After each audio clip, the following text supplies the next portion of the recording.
When we looked at this neighborhood, just kind of a snapshot of what was going on there, we saw high unemployment rates, a real concern about public safety, and then a real lack of investment in the neighborhood.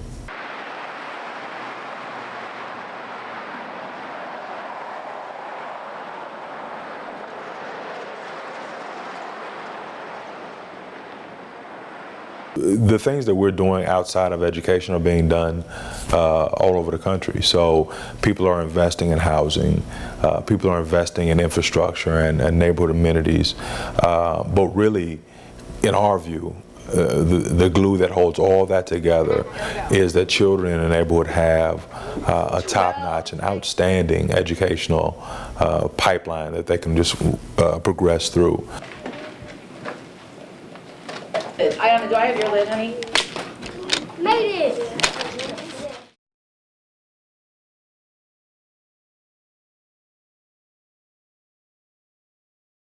When I first walked the halls at Drew Academy, it was very obvious that the culture and climate of the building was built upon a high level of trust and autonomy. Teachers, they were just empowered to build their capacity. You could just really tell how vibrant and how exciting they are, to teach and the kids to learn. So, how many are shaded full?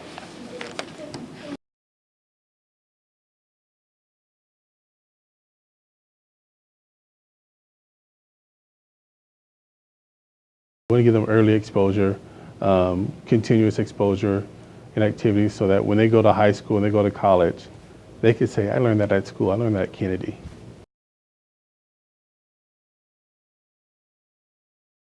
We want to provide a collaborative environment that encompasses teachers, parents, staff, the community, to provide a learning experience for all of our children to be in a globally challenged economic world. So the only way we could do that is through a STEAM approach, through project-based learning, hands-on learning, to give them the experience that they deserve to compete in a global society.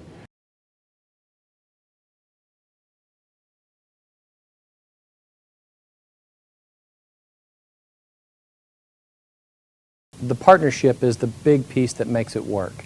Without the partnership, then we're not providing that whole community redevelopment that we all know is so critical and important. So the school's a part of it, but all the rest of the pieces of 75 North Project are going to revitalize and reinvigorate that entire neighborhood. And it's not going to be easy, it's going to take time, but eventually we'll get there. On both sides of that street, where the projects used to sit, will be mixed income housing. So really high quality apartments. There'll be senior housing there. And then there'll be a really large kind of community enrichment center called the Accelerator. And so as you progress down 30th Street and cross Lake, that's when you'll see kind of this connection to Kennedy. So on the west side of 30th Street, there'll be a linear park, something we're calling a walking school bus, that really connects physically the school to what we're doing at Highlander. Every parent wants their kids to attend a successful school. And when we have a successful school, we have a successful community. And with that comes not only growth for our students, but growth for our parents as well. I've seen parents, really take a lot of pride in their kids and build off of that for them to go back to school as well. And what happens is it breaks that cycle of poverty, because the only way to get out of poverty is to get an education. And that's part of our goal, is to really break that cycle so that when our kids now are having children, they understand how important education is to go to college and to have a career and to start a family later, so that they can really provide for themselves in a manner to where they have to struggle.